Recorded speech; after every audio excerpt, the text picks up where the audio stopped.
Okay, my name is Steve Tufts, and I am very new to academia. I will teach my first selling skills class on June 26th in an academic world, but I've been teaching selling skills in a corporate world since 1983. So I have a little bit of experience, and I want to tell you a little bit of the background of what we're going to do today. But before I do, I just want to say that it's not my personality to sit quietly for 3 days and not say anything. But I've been listening to this Alabama, Florida State, Tennessee, LSU, Georgia baloney for 3 days, so I'm just going to say one thing to get started, and that's all I'm going to say about that, okay?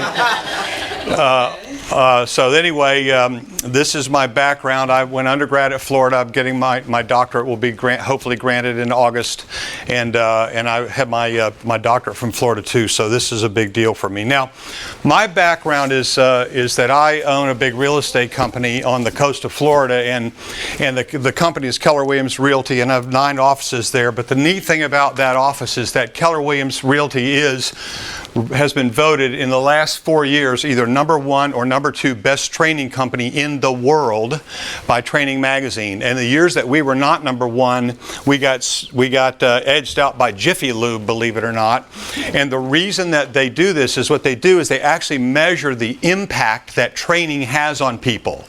So they don't really just go and say, hey, they got all these classes. They actually have measurables that say, okay, they were this, and then they got trained, and now they're that.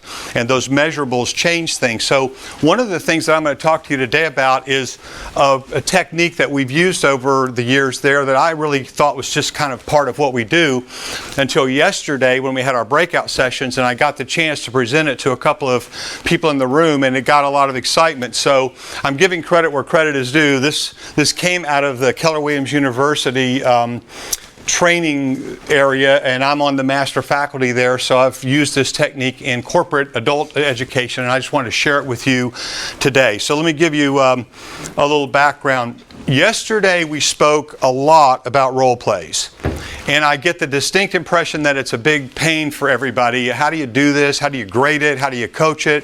How do you manage the volume of information? And so we're going to talk today about how to change role play into real play.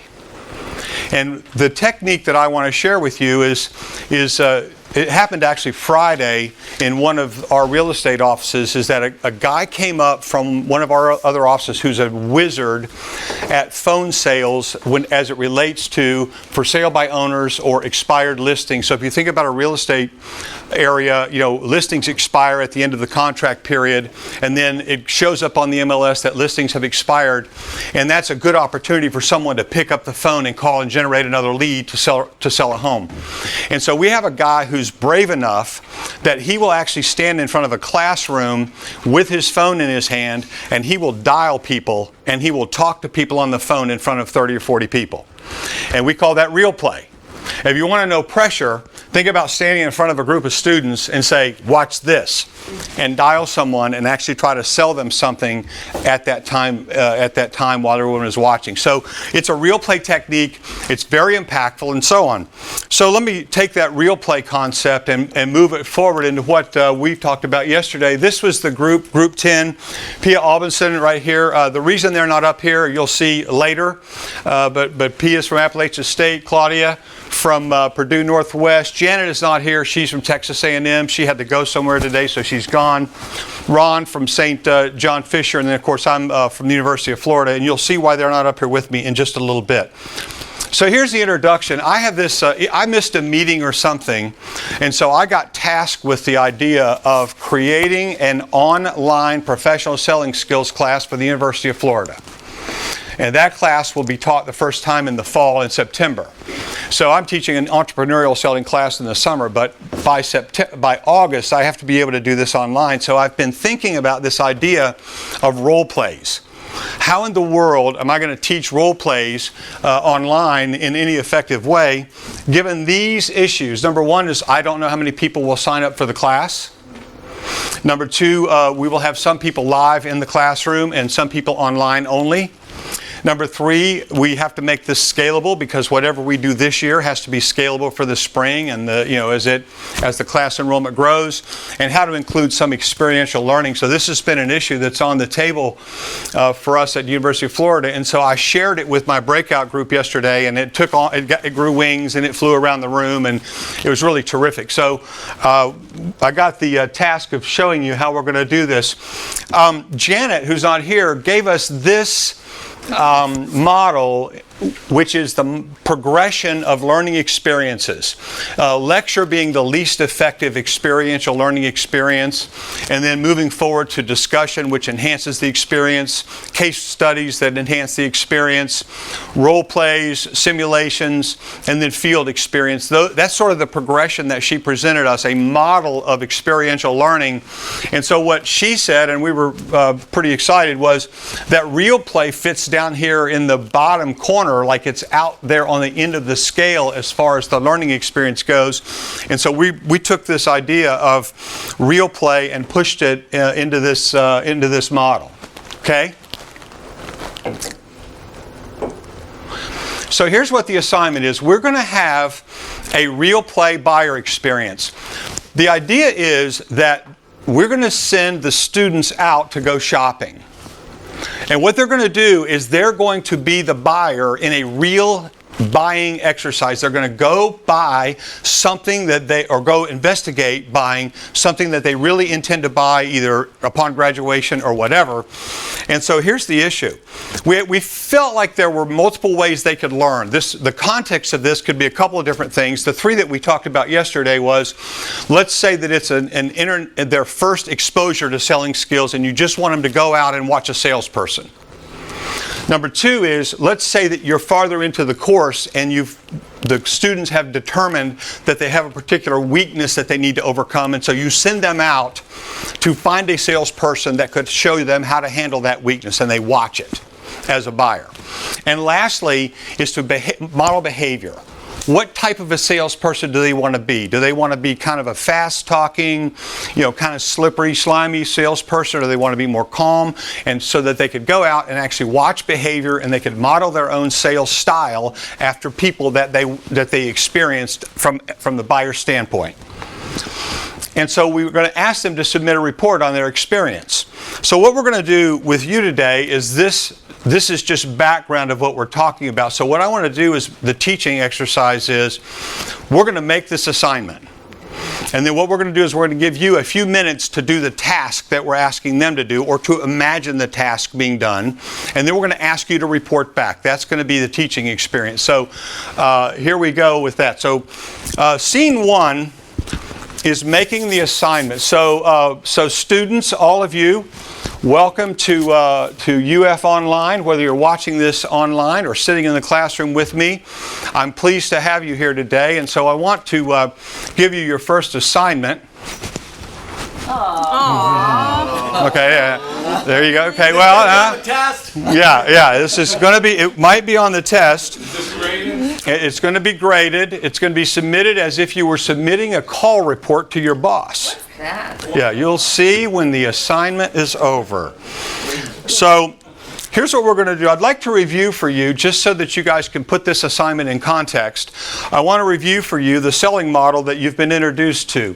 It's a 5-step model. Number 1, the first step is gaining trust or building rapport, or building trust and gaining rapport. The second step is a needs analysis. The third step is needs satisfaction through a demonstration of features and benefits of the product. The fourth phase is closing the sale, and to the extent that the sale does not close, the 5th phase would be handling the objections and then reclosing the sale. So what I'm asking you to do, students, is I'm asking you to go shopping. And I want you to view the salesperson's techniques in each of these 5 categories. And so here's what we're going to do. You guys are going to go shopping for an item of value, say $500. I can't afford that. Well, if you pay attention in this class and do well in this exam, you will be able to very soon.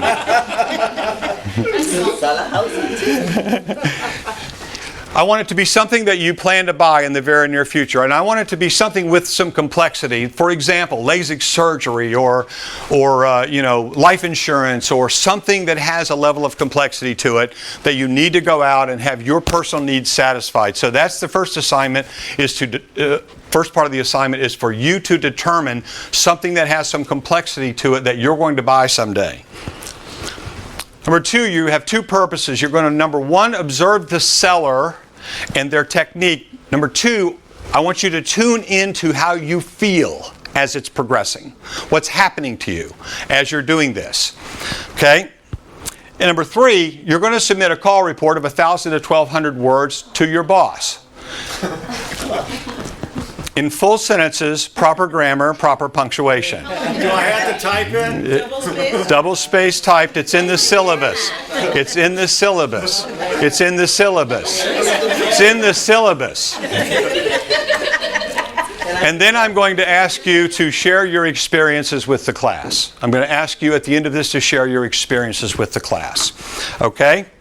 And then lastly, what we're going to do is we're going to create a list of do's and don'ts. At the end of this exercise, the class will have 30 or 40 experiences, and what we will do is we will compare our experiences, and we will have a list of things that people did well uniformly and things that people did not do well uniformly, and we'll have this list of do's and don'ts. Okay? Does everybody understand the assignment? Okay.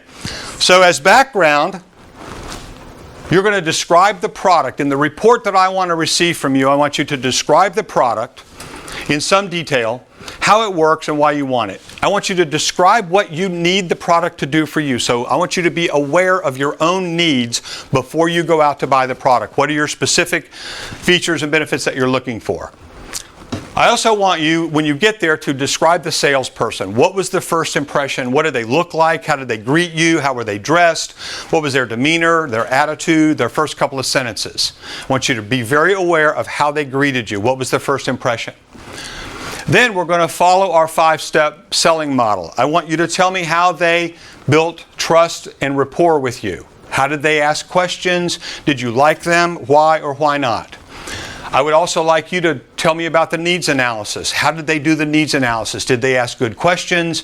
How did you answer? How long did it take? Were they in a rush or did they take their time? I want you to really feel the needs analysis. I want you to tell me how they satisfied your needs through the demonstration of features and benefits. I'd like you to tell me what features of the product did they show you, and did they match the benefit to something that you stated in your needs analysis process. Next, I want you to tell me how they closed the sale. Maybe you actually bought it. And lastly, did you have any concerns or objections, and how did they handle it? Did they have a smooth technique for handling it, or did they stumble around, or did they try to move you past it without addressing the issue, or what? I want you to really be tuned in to the 5-step selling model and how they progress through the 5 steps. Okay? Also, how did they make you feel at the end? Did you really enjoy the experience, or were you thinking to yourself, I'll never see this person again, ever? Okay? And lastly, we're going to grade them. We're going to grade that salesperson on a scale of A to F, and I want you to say why. Yes, ma'am. How am I going to fit this in 1,000 words? That would be your challenge. Get to the point. Because listen, I have 30 salespeople reporting to me, and I just don't want to read a lot of dribble. I want the facts. I want them clean and crisp and to the point. Okay? This is a real play experience. You're going to share it with the class. And so now what I'd like to do is I'd like to stop the teaching moment and say this. So now what I would do is they would go out selling. And what I would like each of you to do while we're sitting here as our exercise is I would like you all to think about a recent sales experience that you had that was either really, really good or really, really bad. Just take 30 seconds or a minute and think of a sales experience that each of you have had that either was good or bad. Memorable in either way. Usually people start smirking and rolling their eyes right now. And that would be in the $500 bracket, correct? Yeah, something Or more. of value, or more, something of value. Ron, would you like to start us? I would like to share something. I remember when I was first starting out in sales, I I took a client out to lunch. I excused myself to the restroom after lunch, and I saw in the restroom a salesperson that I had seen talking to another client. The salesperson had a cigarette hanging out of his mouth. He was shabbily dressed. He didn't have his hair wasn't cut. He looked terrible. And I said, I was a young salesperson at that time, I said, I am never gonna be like that. And that has motivated me throughout my sales career. So even though it wasn't a buying experience, it was a really, really eye-opening experience of seeing another sales rep in action. Okay, good. Who else? Claudia? Yeah, well, I actually had a good experience. I went out to buy some earrings and jewelry and wanted to spend, I don't know, $500-600. I didn't want to spend it. I wanted my husband to spend it. And I wanted to get a matching set. So when I walked in, the salesperson was really nicely dressed and I liked her jewelry. So that kind of sold me right away. And she asked a lot of questions. She wanted to know what I was looking for, showed me some jewelry. I really felt like she was trying to be my friend, but it wasn't awkward. So I thought that was a very positive experience. I didn't end up buying, but I took pictures for my husband. Okay, so in both of these instances, class, what category are we in here? First impression, correct? That's right. Yeah. And what was her term? I knew right away was the term she used, right? So first impression, right? A And bad mine was first horrible. bad The person- first impression of this guy was absolutely horrible. and good first impression. Yes. Yeah. Okay.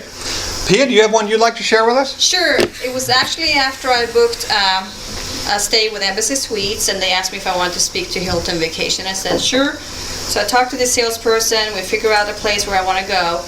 But there was some issues with his talk. He kept saying that I had to attend a brief presentation on site.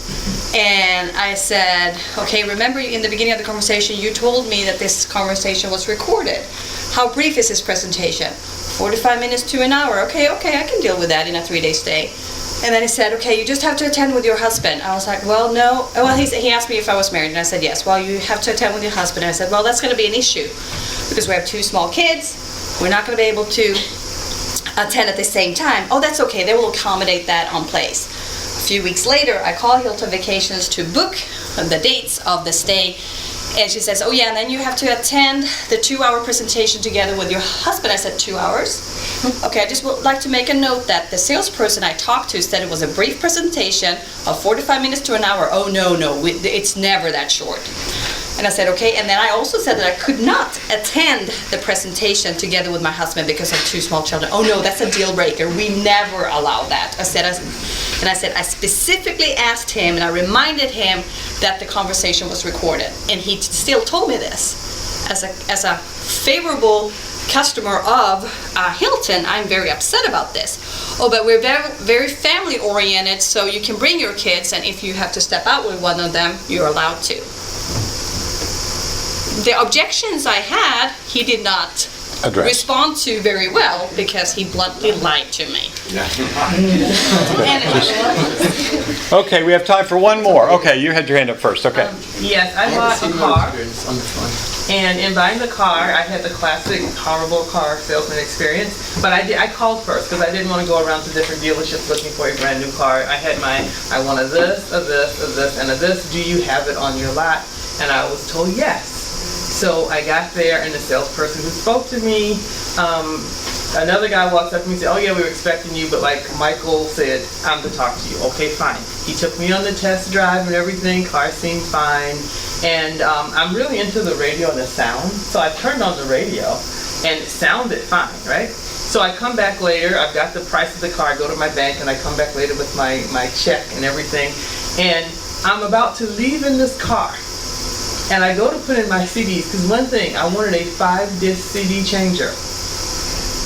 And so I can only get one in, so I asked the sales rep, and he's trying to get the second one in, and they realized, no, this car has the navigation system, it only comes with the 1 disc. Okay?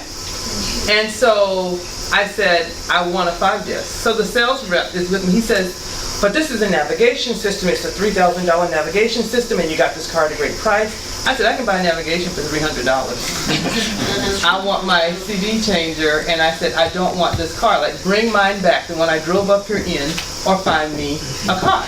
And he said, I'm not going in there. He said he was not going to go talk to the sales manager. He said, you do it. I went back in there, and I said, sales manager, I want my check and my car, or find me a car. Now the sales manager got on the computer, we have one 30 miles away at our other dealership. We'll have it for you tomorrow. We'll bring it up.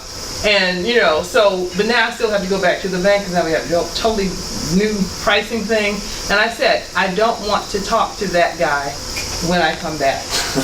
I do not want to talk to him. I don't want him to have anything to do with this sale. I want him to get no money from the sale because he told me he would not go in there and talk to you, that I have to do it. I don't want to talk to him. So what you've demonstrated here is an improper handling of an objection caused you to be totally turned off to the salesperson. My needs. Yeah. I told him my needs, and they showed me a different car, because he also said, well, you test drove the car, didn't you know this? And I'm like, look, you see one slit in the front of a car. You say, okay, it has a CD. I didn't have my 5 CDs to try and put in. So that's what he told me. You test drove it. What the? So Yeah.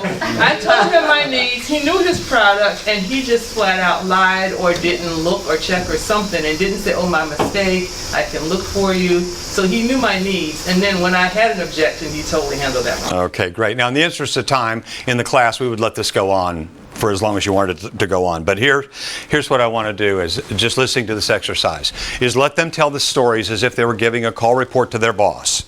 However, look for common themes in the classroom and common experiences, whether they were both good or bad. Lastly, the professor's role in my mind is to tie the experience to some segment of the selling model and to enhance the feeling that it generated, because this is the experience, is how did you feel when someone either treated you well or treated you poorly. Next is to maybe even have someone in the room assigned to keep the list of common do's and don'ts as we go through the stories. And actually we could create a profile of the absolute best salesperson or the absolute worst salesperson that they encountered. You could create kind of a conglomerate profile. And we also think it would be useful to try to do the differentiation between retail and B2B, because that could be different depending on how it goes.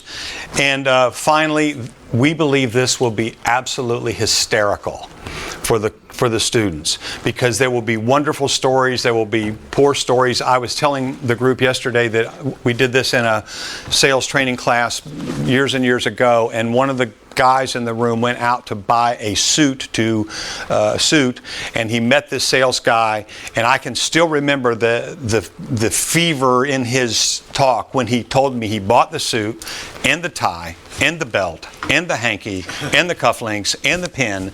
He bought the whole thing, and he was very excited about the experience, and other people went and bought from that same sales guy just based on the classroom experience. So that's the end of our teaching exercise.